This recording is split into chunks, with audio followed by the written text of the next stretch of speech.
Yang dia sasar adalah bukan kota Solo, tetapi DKI. Gibran akan mengikuti roadmap-nya Jokowi.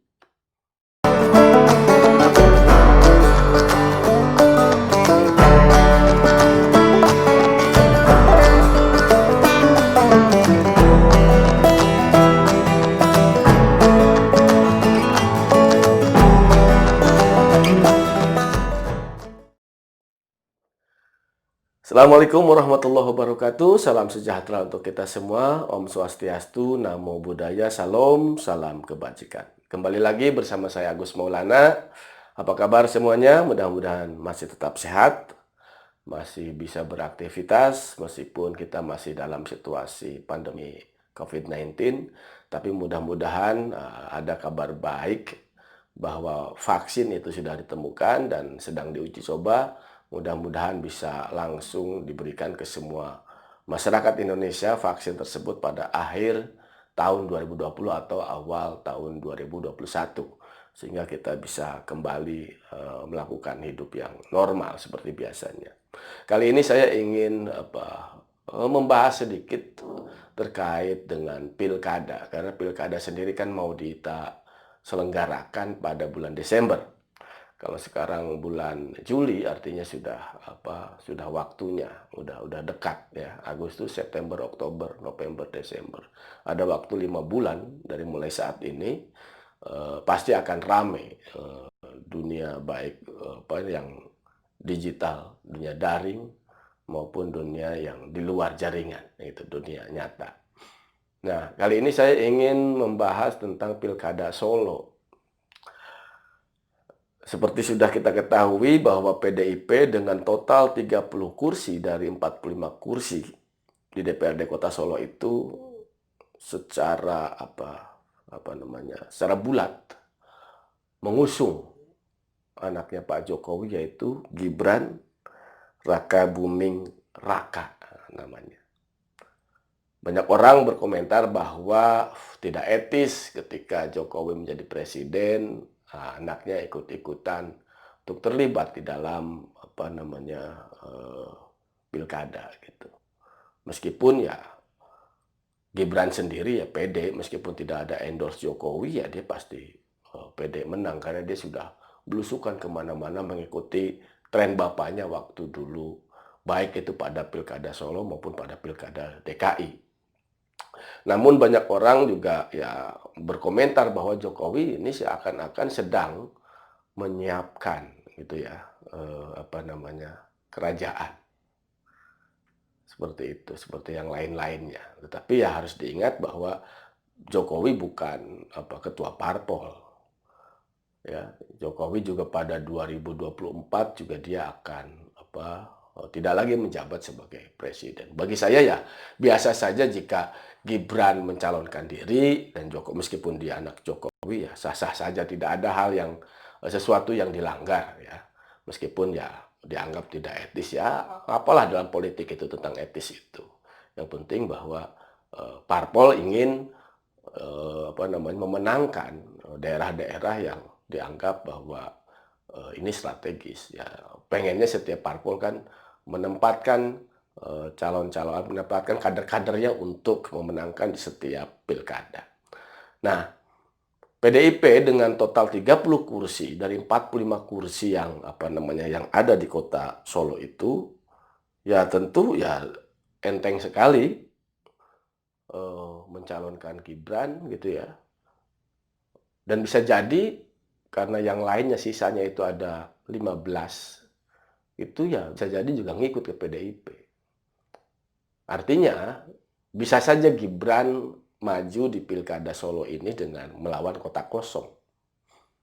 Atau kalaupun ada, sekarang sudah ada juga kabar bahwa akan ada maju calon independen. Tetapi juga pas saya baca calon independennya itu tukang jahit dan mantan ketua RW. Ya bisa apa dia melawan Gibran. Tetapi yang menarik bukan pada persoalan Pilkada Solonya. Saya membacanya bahwa memainkan Gibran di Solo oleh PDIP itu adalah justru kejeniusan PDIP Yang dia sasar adalah bukan kota Solo, tetapi DKI. Gibran akan mengikuti roadmap-nya Jokowi ketika dia menjadi wali kota Solo, lalu kemudian menjadi gubernur DKI. Nah, sementara DKI sendiri, Anies akan habis tahun 2022.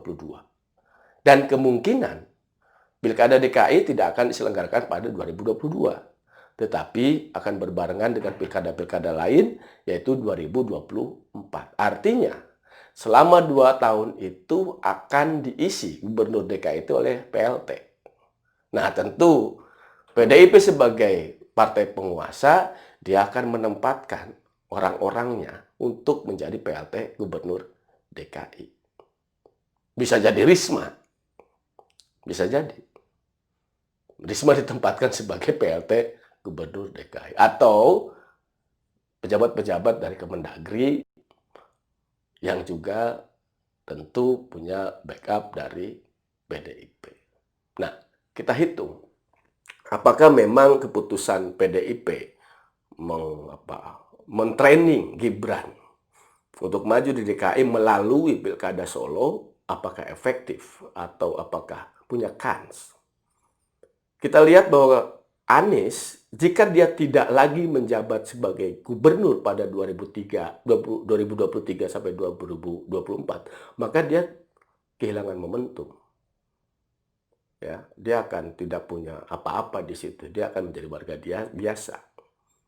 Nah, apalagi kalau Anies berpikir untuk maju jadi capres, ya itu kejauhan. Dia akan kesulitan mendapatkan partai pengusung.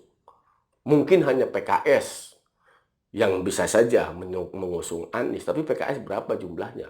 Tidak akan memenuhi presidensial threshold. 20% itu nggak nyampe. Kesulitan. Nah, tetapi kalau Anies maju lagi sebagai incumbent gitu ya, meskipun dia nganggur 2 tahun, bisa saja dia akan mendapatkan peluang untuk mencalonkan kembali menjadi gubernur DKI. Namun menurut saya posisinya akan kosong-kosong. Meskipun Anies dalam hal ini adalah seorang incumbent, tetapi dia sudah kehilangan momentum. Nah, disinilah kalau kemudian Gibran menjabat sebagai wali kota Solo, dia hanya butuh 4 tahun saja. Setelah itu dia hijrah mencari peruntungan untuk bertempur di dalam pilkada DKI. Ya, nanti pilpresnya bisa udah jelas ya. Kalau pilpres itu kan PDIP kelihatannya akan mengusung Prabowo Puan atau mungkin Pak Prabowo Ganjar. Artinya di DKI sendiri, ya memang PDIP sudah menyiapkan itu. Gibran adalah sebagai calon, gitu ya, calon gubernur DKI pada 2024 berhadapan dengan Anies Baswedan. Nah, ini akan jauh lebih menarik. Artinya bahwa PDIP itu cerdas itu ya, merayu Jokowi untuk membiarkan anaknya bertarung di dalam pilkada Solo. Kalau saya rasa Jokowi sendiri ya tidak akan ngotot lah menyuruh anaknya untuk masuk dalam dunia politik. Tetapi ya kalau peluang itu ada dan kemudian juga partainya Jokowi, yaitu PDIP juga memberikan lampu hijau dan mempunyai proyeksi ke depan bahwa Gibran ini sedang di training ya untuk head to head dengan Anies atau siapapun nanti di DKI. Sekarang ini harus diasah, yaitu dalam pilkada Solo. Nah, jika kemudian Gibran terpilih, ya tinggal Gibran mencari momentum untuk meningkatkan popularitasnya. Rasa-rasanya Gibran akan sukses memimpin Solo. Ya karena Solo satu, ya tidak terlalu besar kotanya, ya. Kemudian juga masyarakatnya juga relatif, jiwanya juga PDIP semua di situ. Lalu kemudian mereka juga tipikalnya itu juga patuh kepada pimpinan. Ya tentu pemimpin-pemimpin yang bagus. Nah di Solo sendiri sejak Jokowi, kemudian Pak Kumis ya, Pak FX itu juga disukai oleh masyarakatnya. Nah, dengan demikian maka Gibran tinggal mencari momentum mengkatrol popularitasnya supaya menasional. Kalau Jokowi dulu dikatrol oleh SMK, ya bisa jadi Gibran membuat instrumen lain yang kira-kira bisa mengkatrol dia menjadi tokoh nasional. Ya bisa jadi nanti dia akan membuat sepeda listrik buatan lokal, mobil juga buatan lokal, motor buatan lokal, atau martabak yang kira-kira jauh lebih lebih membumi gitu ya, membooming lagi gitu. Ya apapun lah. Yang pasti ya mereka sedang pikirkan itu bagaimana membuat Gibran menjadi tokoh yang levelnya nasional. Nah, dengan demikian pada tahun 2023 lah kemudian Gibran sudah akan bolak-balik tuh ke Jakarta dan di sini Anies kehilangan momentum. Tetapi Anies bisa melawan Gibran jika atau memenangkan Pilkada DKI pada 2024 jika Anies betul-betul baik memimpin DKI mulai saat ini sampai 2022. Artinya Anies punya 2 tahun untuk memperbaiki kinerjanya. Faktanya justru yang terjadi sebaliknya. Penanganan COVID-19 Jakarta jauh lebih buruk menurut saya dibanding Jawa Barat. Bahkan penganggarannya pun ya minim, lebih rendah dari Jawa Barat. Padahal DKI punya uang yang banyak. Bahkan politisi PSI William yang dulu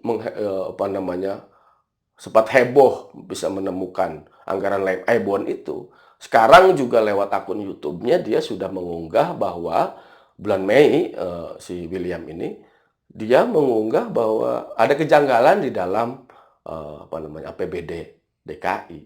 Dia mengorbankan gitu ya, gubernur mengorbankan justru memotong gaji-gaji ASN gitu. Ya, ketimbang misalnya tetapi mempertahankan RTH 1,5 triliun, dana trotoar 1,2 triliun, dan ingat satu lagi, rupanya bukan digagalkan itu Formula E, ternyata dipending saja. Sudah dianggarkan 500 miliar untuk Formula E. 1,5 plus 1,2, 2,7 plus 5 miliar. Hampir 3, sekian triliun. Mestinya itu dipotong. RTH nanti ditunda 2021 misalnya. Ada tuh 1,5 triliun gitu. Itu gunakan aja buat dana COVID-19. Ya. Trotoar misalnya tahan dulu 1,2 triliun, gunakan untuk dana COVID-19. Rupanya tidak. Bahkan kemarin sendiri kan banyaknya adalah menggunakan dana dari Kementerian Sosial. Artinya momentum Anies untuk kalah, untuk menjadi gubernur yang baik ya, di mata publik itu udah hilang. Tetapi punya 2 tahun untuk mengubah keadaan. Karena memang ini ada hal yang buruk sebetulnya dari tipikal masyarakat pemilih kita. Yang pertama, masyarakat kita itu pelupa. Yang kedua, pemaaf. Nah, Anies sudah jelek nih sekarang. Kalau dia bikin saja pada 2 tahun berikutnya, 2021-2022, membuat kebijakan-kebijakan yang bagus, yang pro rakyat, itu yang kemarin-kemarin itu akan dilupakan oleh masyarakat kita. Yang dia tahu adalah yang terbaru kebijakannya. Punya momentum tuh Anies, ya kan? Atau pemaaf masyarakat kita itu. Ya Anies sejelek-jelek apapun, ya dia maafkan karena sesama masyarakat Muslim misalnya begitu.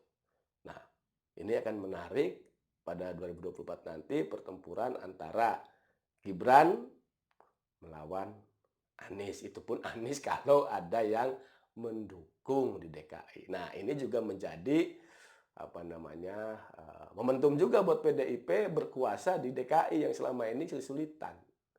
Sekali bergolkar pun kesulitan untuk berjaya di DKI. Nah, tentu PDIP nggak mau kehilangan momentum. Dia pengen supaya PDIP juga menguasai DKI. Sehingga dari mulai sekarang PDIP sudah mentraining kadernya, yaitu melalui Gibran untuk bertempur di kota Solo, lalu kemudian dipoles sehingga jauh menasional gaungnya, dan disiapkan untuk level gubernur DKI. Dan setelah itu bisa jadi dia juga jadi menteri atau jadi wapres atau bahkan jadi presiden kembali. Ya, politik bisa saja terjadi. Terlebih ini adalah anak presiden. Apakah nanti Gibran berhasil di Solo? Kita lihat aja.